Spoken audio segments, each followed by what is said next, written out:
नमस्कार दोस्तों, foreign India mart में आप सबका स्वागत है। आज हम आपको बताएंगे कि आप घर बैठे पासपोर्ट कैसे अप्लाई कर सकते हैं। दोस्तों, अगर आप कोई भी फॉरेन प्लेसमेंट चाहते हैं तो सबसे पहले आपका पासपोर्ट होना अनिवार्य है। अब पहले की तरह पासपोर्ट की प्रक्रिया में 2 या 3 महीने या 10 महीने नहीं लगते। अब आपको ऑनलाइन अप्लाई करना होगा और ऑनलाइन अप्लाई करते वक्त आपको 3 स्टेप्स का फॉलो करना है। आज हम उन तीनों स्टेप्स को बताएंगे और कैसे आप लोग घर बैठकर अप्लाई कर पाएंगे उसके बारे में भी आज हम आपको बताएंगे।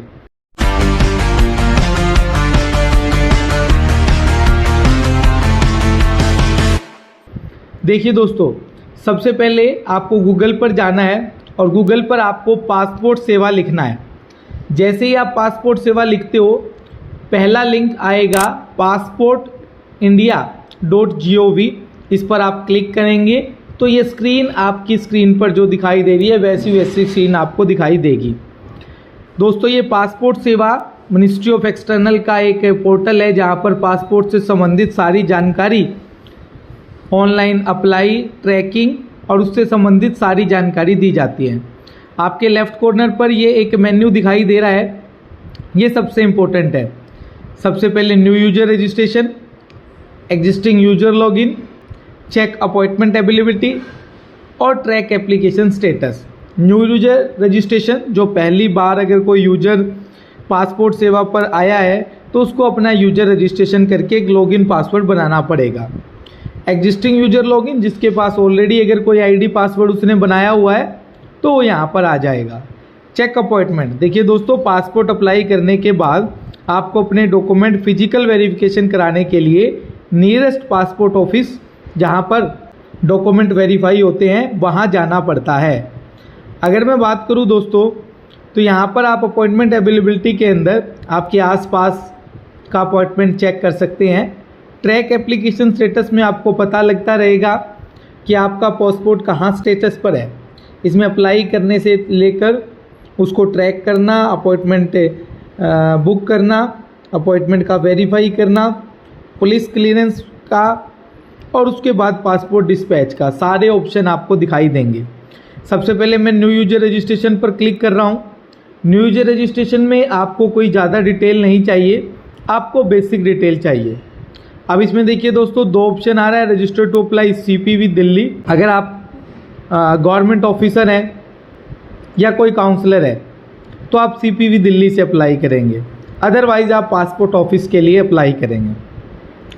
पासपोर्ट ऑफिस कहाँ, आपका पासपोर्ट ऑफिस आप विजिट करना चाहते हैं तो यहाँ से आपको लोकेशन सिलेक्ट करनी होगी। जैसे हरियाणा है तो हरियाणा में आप सिलेक्ट कर सकते हैं, दिल्ली सिलेक्ट कर सकते हैं, जो भी ऑप्शन। नेम आप अपना डालेंगे, सरनेम डालेंगे। दोस्तों, यहाँ सबसे इम्पोर्टेंट बात यह है कि आपका नेम और सरनेम वही होना चाहिए जो आपके आधार कार्ड, आपके पैन कार्ड और आपकी 10वीं की DMC में होगा। यानी आपका नाम, आपके फादर का नाम और डेट ऑफ बर्थ, ये तीनों इन 3 डॉक्यूमेंट के अंदर मैच करना ज़रूरी है। Date of birth, email ID, वो ईमेल आईडी जो एक्टिव ईमेल आईडी होगी जिससे आप आगे ट्रैक कर पाएंगे अपने पासपोर्ट को। Do you want your login ID to be same as email ID, तो आप इसको यस कर देंगे। लॉगिन आईडी में आप कोई भी लॉगिन आईडी, कोई भी यूजर नेम, जैसे हम फेसबुक पर या जीमेल पर बनाते हैं वैसे लॉगिन आईडी आप चेक करें। उसके बाद एक पासवर्ड क्रिएट करें, कंफर्म पासवर्ड पर जाएं।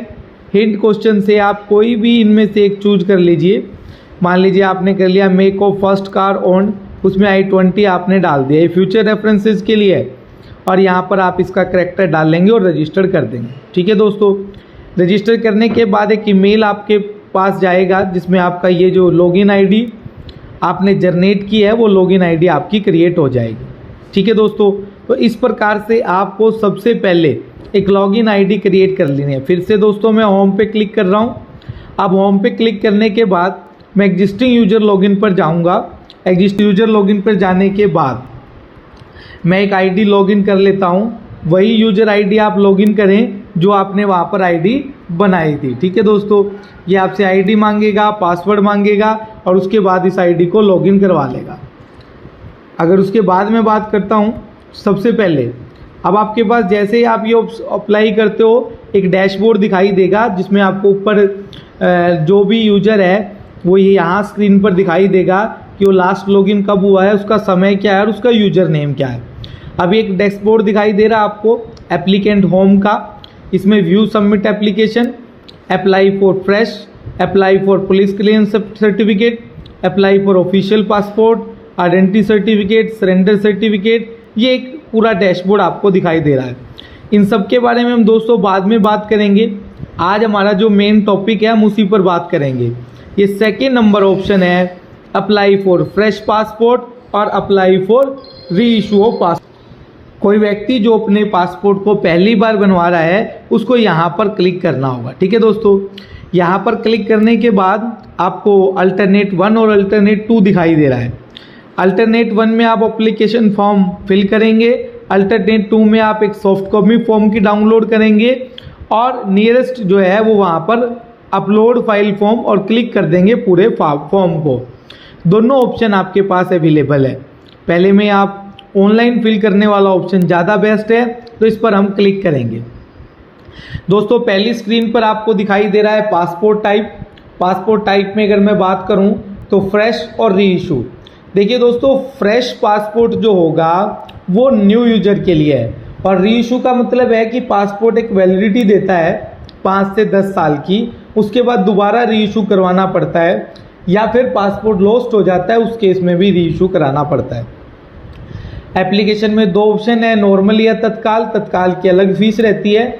नॉर्मली हम नॉर्मल, तत्काल तब चाहिए जब आपको इमरजेंसी अगले 6 या 7 दिन में ही कहीं पे विदेश में जाना है और आपके पास पासपोर्ट नहीं है तो आप तत्काल ऑप्शन का यूज करते हैं। सबसे पहले आप नॉर्मल पर सिलेक्ट कीजिए, उसके बाद देखिए बुकलेट टाइप, जो आपका पासपोर्ट बनकर आता है उसकी बुकलेट में कितने पेज हों। देखिए दोस्तों, यहाँ पर सिर्फ फीस का फ़र्क है। 36 पेज के लिए आपको 1500 रुपये देने होंगे और 60 पेज के लिए आपकी फ़ीस 2000 रुपीज़ रहेगी। ये आपको यहाँ पर नोट कर लेना है कि पासपोर्ट अप्लाई करने की फ़ीस बुकलेट के पेजेस के आधार पर तय की गई है। अगर वो 36 पेज हैं तो 1500 फीस होगी और अगर वो 60 पेज हैं तो फिर आपको 2000 रुपये देने पड़ेंगे। ठीक है दोस्तों, इनको क्लिक करने के बाद मेरे को नेक्स्ट चलते जाना है।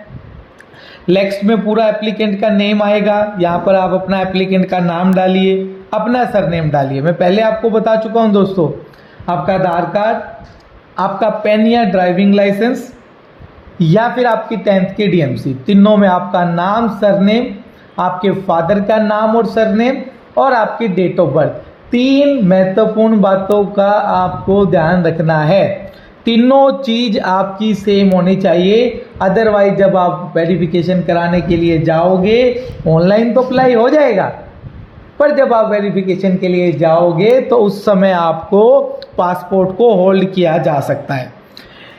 सबसे पहले दोस्तों आप नाम डालेंगे, नाम के बाद आपने सरनेम डालना है, सरनेम के बाद male female, have you ever been known by other name, अगर जैसे कई बार हमें घर का नाम होता है या उर्फ में लिखते हैं हम, जैसे सुनील उर्फ गोलू लिख दिया तो वो आप यहाँ पर यस करोगे तो आपको ऑप्शन मिल जाएगा।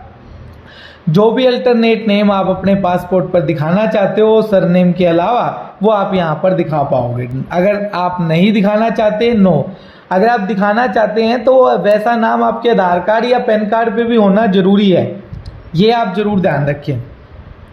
उसके बाद आपने कभी अपना नाम चेंज किया है तो नाम चेंज करने का सर्टिफिकेट लगेगा, अदरवाइज नो हो जाएगा। डेट ऑफ बर्थ में डेट ऑफ बर्थ डालेंगे। प्लेस अगर आउट ऑफ इंडिया है तो आप यस करेंगे, otherwise no. Place of birth में आप अपना जहाँ भी आपका मेन बर्थ सिटी है वो डालेंगे। स्टेट सिलेक्ट करेंगे, डिस्ट्रिक्ट सिलेक्ट करेंगे। मैरिटल स्टेटस आप अपनी बताएंगे। मैरिटल स्टेटस आप बताकर ये बताएंगे कि आप मैरिड हैं या अनमैरिड हैं। 5 ऑप्शन दिए गए हैं आपको, तो आप सिंगल भी। उसके अलावा सिटीजनशिप बाय बर्थ है या रजिस्ट्रेशन आपने किया हुआ इंडिया में। अगर आप पैदा इंडिया में हुए हैं तो आप बाय बर्थ वाला ऑप्शन सिलेक्ट कीजिए, दूसरे ऑप्शन की तरफ आपको जाने की ज़रूरत ही नहीं है। पैन कार्ड अगर है तो आप डाल दीजिए, नहीं है तो कोई ज़रूरत नहीं है। वोटर ID कार्ड है तो डाल दीजिए, अदरवाइज ज़रूरत नहीं है। जिस पर स्टार मार्क किया गया है वही जरूरत है। मैं आपको बता दूं, पैन कार्ड पासपोर्ट बनाने के लिए 2 मेन आईडी चाहिए। एक आपका एड्रेस प्रूफ चाहिए, एक आपका डेट ऑफ बर्थ चाहिए। एड्रेस प्रूफ में आपका आधार कार्ड लग जाएगा, डेट ऑफ बर्थ में आपका पैन कार्ड लग जाएगा। तो सिर्फ आधार और पैन से आपका पासपोर्ट बन जाएगा। एम्प्लॉयमेंट टाइम में आप ये बताइए कि आप गवर्नमेंट एम्प्लॉय हैं, प्राइवेट एम्प्लॉय हैं, या फिर आप एम्प्लॉयड है ही नहीं, या फिर आप बिजनेस करते हैं, वो एक कैटेगरी आप सिलेक्ट कर लीजिए। ठीक है दोस्तों, अगर आप माइनर हैं तो यहाँ माइनर जैसे 18 साल से जो नीचे की उम्र होगी वो माइनर होंगे। एजुकेशन क्वालिफिकेशन में देखिए दोस्तों, अगर आप ध्यान रखें, अगर आप 10th पास और अबोव है तो आप नॉन ईसीआर की कैटेगरी में आएंगे, और अगर आप ईसीआर की कैटेगरी पे आना है आपको तो आपको 10th पास होना जरूरी है। ठीक है दोस्तों, अब ये देखिए डाउनलोड रिक्वायरमेंट के लिए अगर मैं बात करूं, जो लोग नॉन ईसीआर होंगे उनके पास 10वीं की डीएमसी नहीं होगी, तो इसलिए उन लोगों को अपना ये जो लिस्ट आपके सामने दिखाई दे रही है, इनमें से कोई ना कोई एक जो है सर्टिफिकेट सबमिट करना पड़ेगा। ठीक है दोस्तों, इसके बारे में हम डिटेल बात करेंगे। उसके अलावा are you applying for non ECR category, तो आप यहाँ पर यस कर सकते हैं। ठीक है दोस्तों, विजुअल डिस्टिंक्शन मार्क, आपकी बॉडी पर कोई मार्क, चोट का निशान, और आप अपना आधार नंबर वो यहाँ पर आप लोग लिखेंगे। ठीक है दोस्तों, तो इस प्रकार से आपने अपना आधार नंबर लिखा, वैलिडेट आधार नंबर पर आप क्लिक करेंगे तो वैलिडेट हो सकता है। टर्म एंड कंडीशन डालकर आप नेक्स्ट पर आ जाएंगे। ठीक है दोस्तों, अब नेक्स्ट पर आने के बाद अगर मैं बात करूं आपसे, फैमिली डिटेल में आपने अपने फादर का नाम डालना। मैं बार बार आप लोगों को सचेत कर रहा हूं दोस्तों, ध्यान रखना आपको नाम डालते वक्त ये नाम वही हो जो नाम आपकी 10th की डीएमसी और आपके डॉक्यूमेंट पर है। मदर नेम आपको डालना है, सरनेम है तो डाल दीजिए। लीगल गार्डियन में आप अपने फादर का नाम डाल सकते हैं, कोई ज़रूरत नहीं है। ठीक है दोस्तों, नेक्स्ट में आप बताइए अपना कंप्लीट एड्रेस आपका आएगा, आप अपना एड्रेस डालिए। कंप्लीट एड्रेस डालने के बाद आप अपना पहले प्रॉपर एड्रेस डालिए, उसके बाद सिटी सिलेक्ट कीजिए। पुलिस स्टेशन आपको सिलेक्ट करना जरूरी है क्योंकि उसी पुलिस स्टेशन में आपका वेरिफिकेशन आएगा। ठीक है दोस्तों, और परमानेंट एड्रेस अगर आपका कोई और अवेलेबल है तो वो भी आप बता सकते हो, और अगर आपका यही सेम है तो आप यस कर सकते हो। ठीक है दोस्तों, तो जो आपने मोबाइल नंबर यहाँ पर डाला है, जब आप इसको नेक्स्ट करेंगे तो ये इसी नंबर पर आपका सारी जो है पासपोर्ट सर्विसेज वगैरह सब इसी पॉइंट पर आएगा। यहाँ पर आप अपना नेम एंड एड्रेस दोबारा डालेंगे, टेलीफोन नंबर, ईमेल आईडी, चारों ऑप्शन आप फिल करेंगे इमरजेंसी कॉन्टैक्ट के लिए। अब आ जाइए आइडेंटिटी सर्टिफिकेट के अंदर। Have you ever rolled any identity certificate, अगर कोई है तो आप डाल दीजिए, अदरवाइज नो कर दीजिए। डिटेल नोट अवेलेबल, पासपोर्ट पहले अप्लाई किया है या नहीं किया, वो येस और नो आपको बताना होगा। ठीक है दोस्तों, अदर डिटेल में दोस्तों कुछ ऑप्शंस हैं, ये नॉर्मली सारे ऑप्शन आपको नो करने हैं। ये ऐसी चीज़ें हैं जो आपसे पूछा गया है कि कोई क्रिमिनल कोड तो आपके खिलाफ नहीं है, या फिर कोई आपका पासपोर्ट रिफ्यूज़ तो नहीं हुआ है, या कोई सिटीजनशिप, यानी ऑलमोस्ट ऑप्शन ये आपके सारे ऑप्शन नए नॉर्मल केस में नो होंगे। लेकिन अगर कोई स्पेशल कोर्स है, कोई भी स्पेशल ऐसी किसी ने आपका पासपोर्ट होल्ड कर रखा है या कुछ ऐसा है, तो वो आप फिर यहाँ पर जो है किसी ने आपको डिपोर्ट किया है वो नेक्स्ट कर देंगे। ठीक है, देखिए दोस्तों, आ गया आपका पासपोर्ट बनकर। आपका पासपोर्ट इस तरह से जो आपको दिखाई दे रहा है, फोटो जो आपका फोटो सिग्नेचर है वो आपको आपका जब आप वेरिफिकेशन के लिए जाएंगे तब होगा। ये ऐसा पासपोर्ट प्रीव्यू आपका बनकर आ जाएगा। आप इस पासपोर्ट प्रीव्यू से चेक कर सकते हैं, ये सेम आपका एज इट इज बनकर आएगा, बस इसमें फोटो लगेंगी और आपके सिग्नेचर वो तब होंगे जब आपका वेरिफिकेशन होगा। ठीक है दोस्तों, अब नेक्स्ट आप कीजिएगा। यहाँ से आप अपने दो आपको चाहिए, प्रूफ ऑफ बर्थ के अंदर और proof of permanent resident. Present resident के लिए आधार कार्ड लगा दीजिए, प्रूफ ऑफ बर्थ में आप 10th की डीएमसी लगा दीजिए या पैन कार्ड। पैन कार्ड और आधार कार्ड सब लोगों के पास होते हैं, वो दोनों डॉक्यूमेंट आप यहाँ पर लगाइए और सबमिट फॉर्म पर क्लिक कर दीजिए। प्रीव्यू एप्लीकेशन फॉर्म पर आप जब क्लिक करेंगे तो प्रीव्यू एप्लीकेशन फॉर्म पर भी आप जो है करने के बाद आपको वो सारा फॉर्म दिखाई दे जाएगा, ताकि आप उस फॉर्म में अगर कोई गलती रह गई है तो आप सारी गलती को कर पाएँ और उसके बाद आप सबमिट फॉर्म करोगे तो दोस्तों आपको 1500 रुपये पेमेंट का लिंक मिल जाएगा। बस आप इसको पेमेंट कर दीजिए और इस प्रकार से आपका पासपोर्ट अप्लाई हो जाएगा। देखा दोस्तों कितना आसान प्रोसीजर था, और इसी पे हम आगे भी जल्दी एक नया वीडियो आपके लिए लेकर आएंगे। ठीक है दोस्तों, धन्यवाद दोस्तों।